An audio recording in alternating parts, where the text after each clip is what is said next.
Solving linear equations.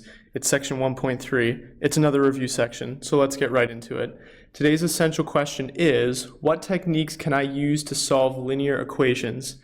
Now, if you're sitting there thinking to yourself, what's a linear equation again? Here's one. It's an equation where I don't have anything squared and I don't have any weirdness like x on the bottom of a fraction or anything like that. It's the first kind of equation you learned how to do. It's the simplest kind of equation. I'm just going to fly right through it because I think you want me to. Just make sure you keep the equal sign in place. Some people like to draw a line down to help them do that. Other than that, though, I need to get, as my final step, x on one side of the equation by itself, everything else on the other side of the equation. Remember, an equation is like a balance or a scale. What you do to one side, you have to do to the other side. Now, if it's my goal to get x on a side by itself, what do I have to remove? Let's start by removing this 5. The opposite of adding 5 to that side is subtracting 5. So in order to cancel the 5, I subtract it. 5 minus 5 is 0. On the other side, I have to also subtract 5, and 3 minus 5 is negative 2. I'm going to recopy the whole rest of the equation. At this point, what's messing with the x? What's there with the x? It's the 2. In order to cancel a 2 that's multiplying the x, I need to divide by 2. Division cancels the multiplication. Of course, since I divided by 2 on this side, I also have to divide by 2 on this side, so my final answer is negative 1. Let's make sure you remember how to check this problem. And I'm not going to check every single one, but I need to make sure you know how.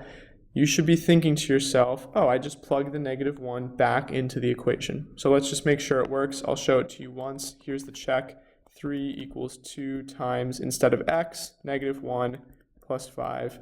And does it equal, do both sides equal 3? Well, on the left side, I have negative 2 plus 5.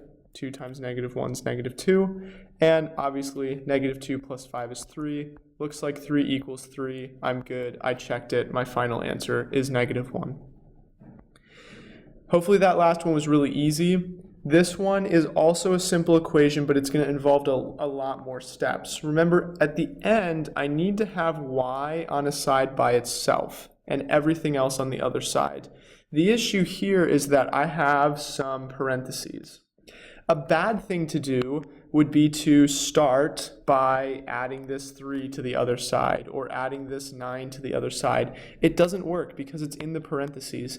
I need to get rid of those parentheses. How do I do that? Distributive property. So let's start by killing the parentheses.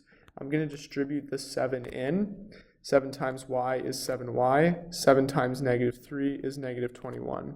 Remember, keep that equal sign in place. On the other side of the equation, I have 2 times y, it's 2y, and 2 times negative 9, it's negative 18. Make sure to not distribute it over to the 2y. That 2y is not in the parentheses, it's just there.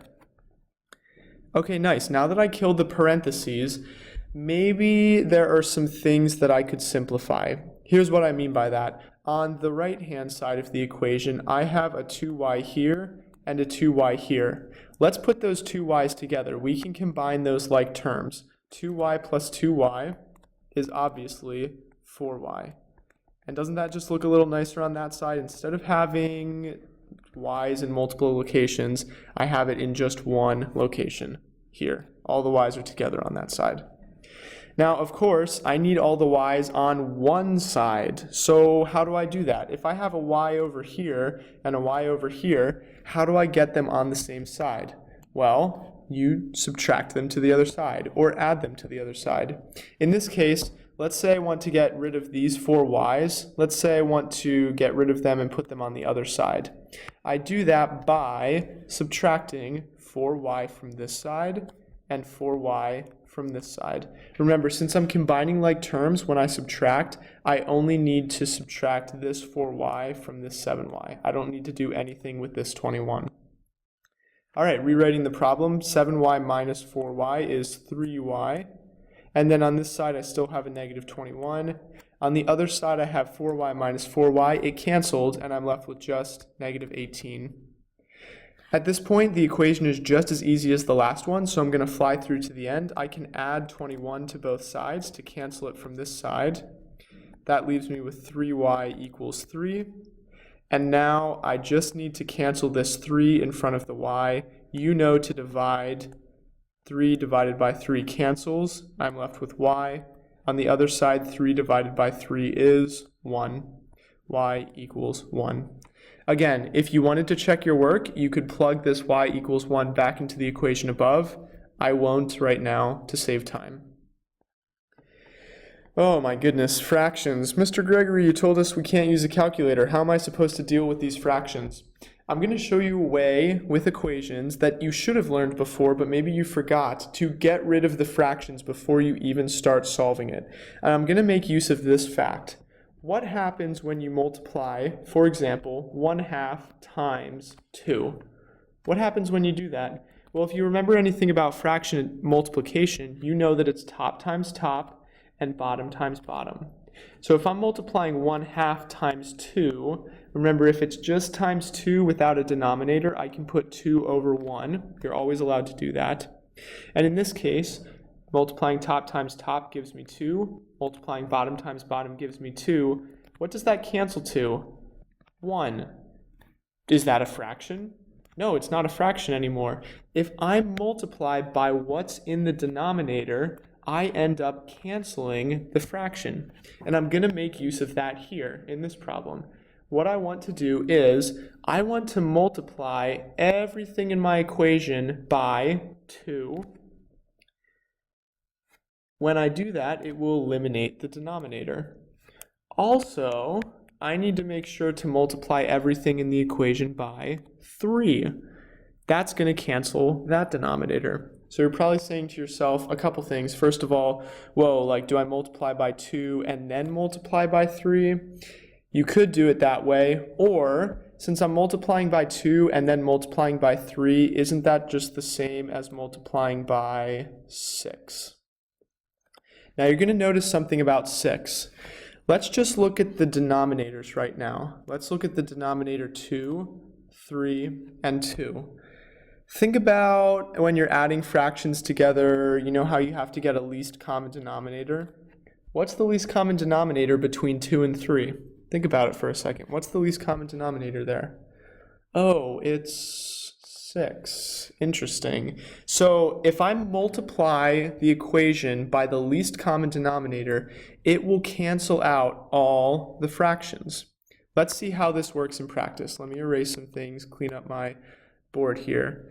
I decided to multiply this equation by 6. And remember, when we multiply by 6, really we're multiplying by 6 over 1.